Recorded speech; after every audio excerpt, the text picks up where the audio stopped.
Buongiorno a tutti, eccoci di nuovo qui. Oggi parleremo di un bellissimo film che avevo visto già quando ero bambino, che si chiama Cercando Bobby Fischer o In cerca di Bobby Fischer.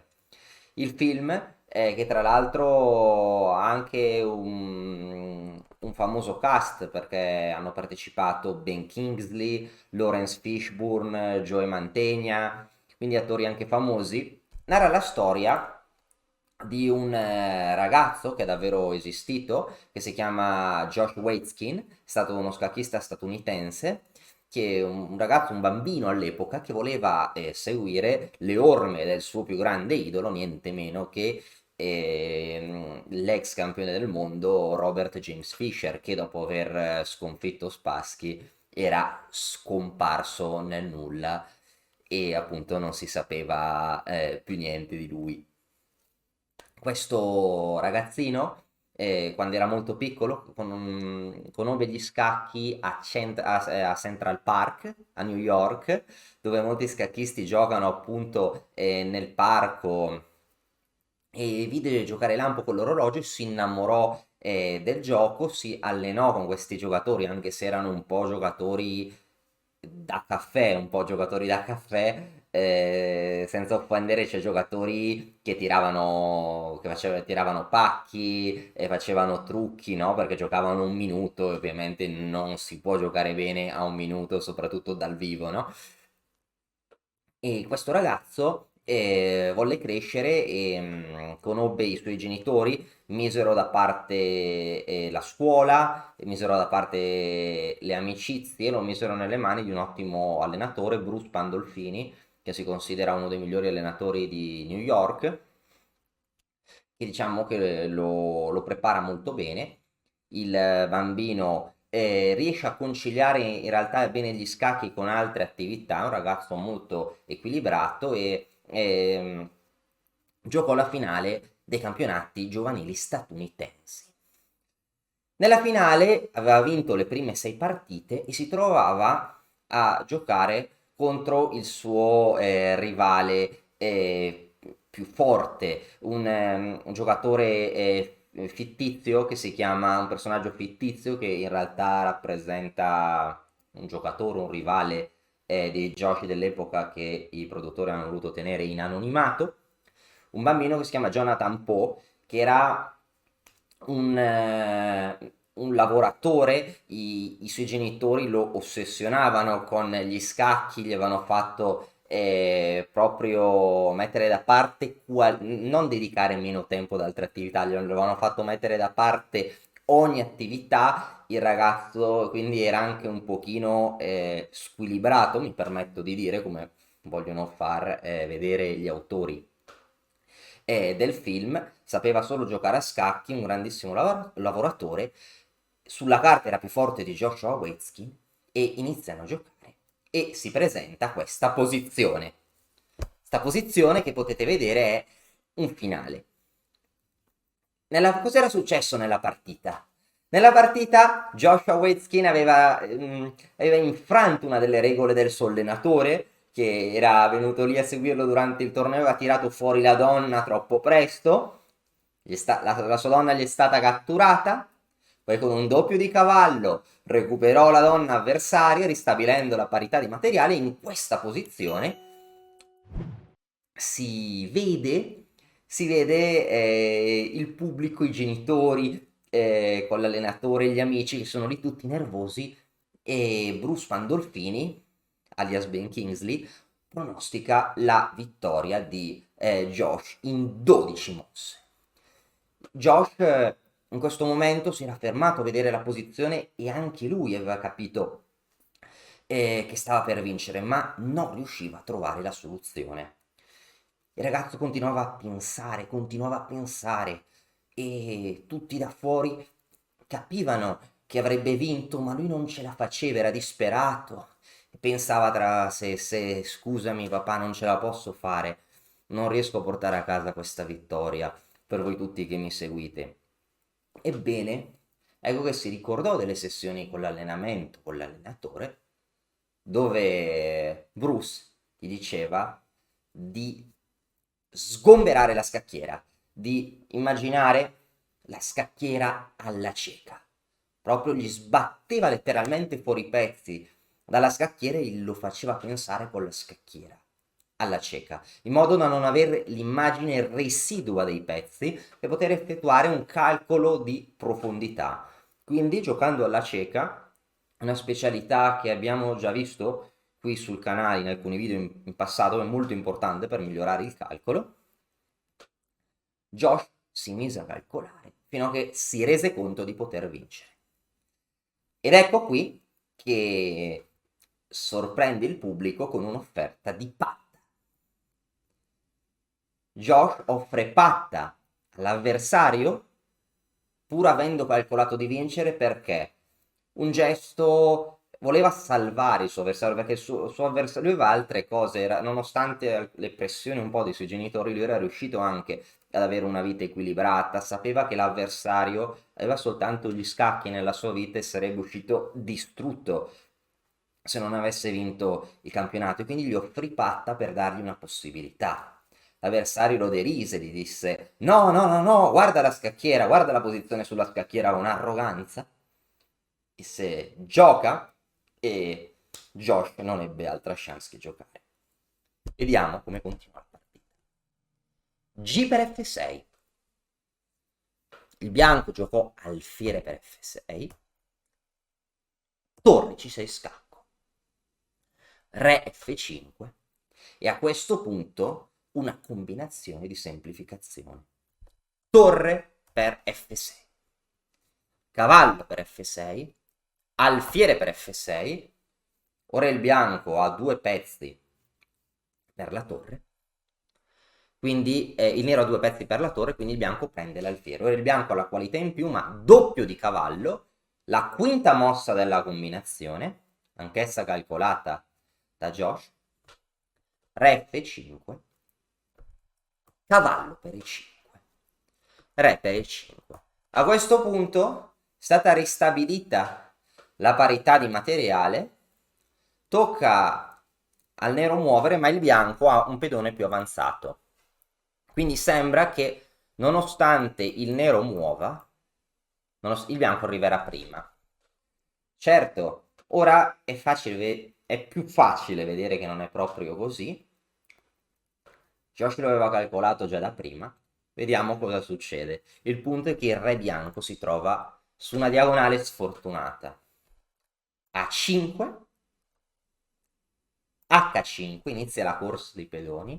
A4, H6, A3, H7, A2. A questo punto, con fervore, Jonathan Poe va a donna. Donna H8, ha una donna in più. A questo punto Josh muove, anche Josh va a donna, e qua si vede a Jonathan che prende in mano la sua donna per muoverla, ma Waitzkin gli fa notare scacco al re, ed ecco che alla fine della combinazione di 12 mosse aveva calcolato il protagonista che la partita si sarebbe conclusa con un'infilata e quindi con la vittoria della partita, e al bianco non rimase che abbandonare. Il bianco abbandonò e questo significò che Josh Waitzkin divenne campione degli Stati Uniti, coronando così il suo sogno. E quindi Josh diventò campione degli Stati Uniti, riuscì ad avere una vita equilibrata, riuscì a continuare con la scuola, fece arti marziali, ebbe un sacco di amici, altre attività, un altro lavoro, a parte gli scacchi, e vissero tutti felici e contenti. Ecco, dopo aver visto questa drammatizzazione, questa partita, ora torniamo alla cruda realtà e vediamo gli errori del film.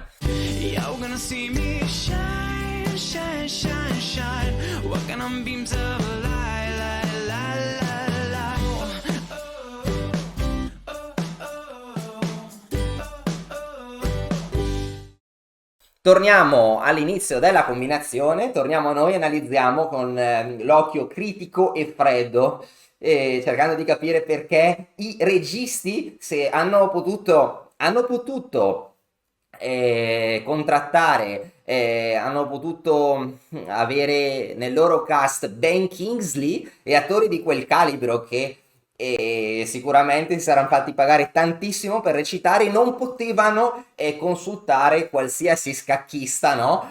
Qualsiasi maestro di scacchi che gli avrebbe potuto spiegare, gli avrebbe potuto far vedere una posizione corretta dove il nero davvero muove e vince in 12 mosse, no? Però peccato, avranno speso milioni per tutti gli attori ben spesi e non hanno pensato di ingaggiare un maestro che gli facesse vedere una combinazione corretta. Quindi andiamo a correggerla noi. Allora, questa combinazione Josh giocò G per F6. Allora, innanzitutto qua alfiere per F6 non è forzata, ma non è importante. Alfiere per F6, torre C6 scacco, re F5. Ecco qua la prima mossa inspiegabile. Allora, perché non catturare prima di alfiere? Prima meglio investire il pezzo di minor valore. Dopo cavallo per F6, torre per F6, qua si trasporrebbe nella posizione della partita.